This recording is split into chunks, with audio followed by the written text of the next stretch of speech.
Halo semua, selamat datang di presentasi kelompok kami. Hari ini, kita punya satu pertanyaan besar. Apakah benar kastrol itu oli nomor 1 di dunia? Atau sebenarnya mereka belum sepenuhnya menyapa masyarakat luas? Yuk kita kulik sama-sama dalam presentasi berjudul Kastrol, juara dunia tapi gagal menyapa rakyat jelata. Saya Barwi dan 7 rekan hebat saya. Kami akan membahas dari sisi brand awareness, loyalitas konsumen, sampai ide-ide perbaikan kampanyenya. Sebelumnya perkenalkan anggota kami. Ada Chelsea. Halo semuanya, aku dengan Chelsea. Lucy. Hai, perkenalkan nama saya Lucy. Kurniawan. Halo, dengan Kurniawan di sini. Wildan. Halo, saya Wildan. Wanda. Halo, aku Wanda. Winda. Halo, aku Winda. Dan Faliza. Halo, perkenalkan nama aku Faliza Nurfahira. Seneng banget nih bisa diskusi bareng soal brand ini.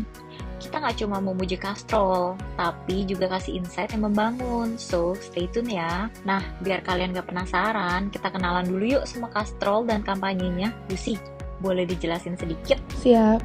Jadi, Castrol itu brand pelumas mesin yang udah mendunia. Kampanye mereka oli nomor 1 di dunia, sering banget kita lihat di ajang balap mobil atau motor. Fokus mereka jelas, performa tinggi, kekuatan mesin, dan teknologi. Tapi, apakah itu udah cukup buat semua lapisan masyarakat? Pertanyaan yang menarik bukan? Yuk kita breakdown performa mereka pakai indikator dari Top Brand Index. Pertama, kita bahas soal mindshare bareng Mas Kurniawan. Secara awareness, Castrol kuat di kalangan pecinta otomotif dan mekanik. Tapi buat masyarakat umum, kurang relatable. Masih banyak yang kenalnya sekilas, tapi nggak ngerti kenapa harus pilih Castrol. Jadi, meski terkenal, belum tentu dekat di hati. Nah, gimana dengan market share-nya? Wildan udah riset nih soal market share-nya. Baik Mas Kurniawan, menurut riset saya perihal market share Castrol, untuk Castrol sendiri kuat di segmen menengah ke atas, tapi kalau masuk ke pengguna motor harian atau juga online, mulai kalah saing dari merek lainnya yang lebih murah dan gampang dicari. Jadi ada potensi yang belum tergarap.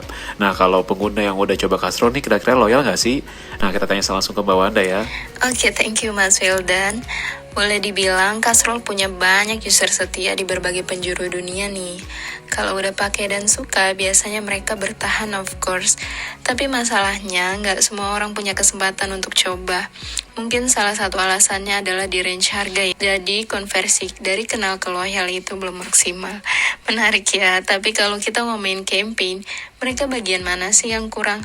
Nah, next ini akan dibahas sama Winda sisi kelemahan strategi mereka. Castrol terlalu fokus di dunia balap. Iya, itu keren, tapi nggak semua orang nyambung sama kecepatan dan sirkuit. Banyak pengguna motor cuma butuh oli dan mesin yang awet. Kampanye mereka minim sama sentuhan emosional, kurang cerita dari pengguna biasa. Nah, kalau kita jadi tim kreatif Castrol, gimana cara bikin kampanye mereka lebih relevan? Mungkin Faliza punya beberapa ide yang menarik banget nih. Baik, misalnya nih, bayangin kalau Castrol mulai cerita soal supir ojek yang bisa hemat servis gara-gara pakai oli mereka.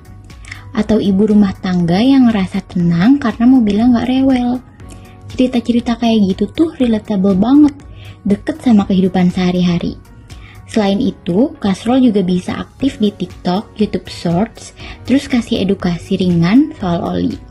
Jadi brandnya nggak cuma dikenal karena performanya di sirkuit, tapi juga sebagai teman sehari-hari buat semua pengguna kendaraan. Kesimpulannya, Castrol punya potensi besar dan udah menjadi pemain di global. Tapi kalau mau benar-benar dicintai di Indonesia, mereka harus mulai bicara pakai bahasa rakyat. Terima kasih telah meluangkan waktu untuk menyimak presentasi kami. Kami berharap apa yang kami sampaikan dapat menjadi masukan yang bermanfaat dan semoga Castrol juga dapat mempertimbangkannya. Sampai jumpa di kesempatan presentasi selanjutnya.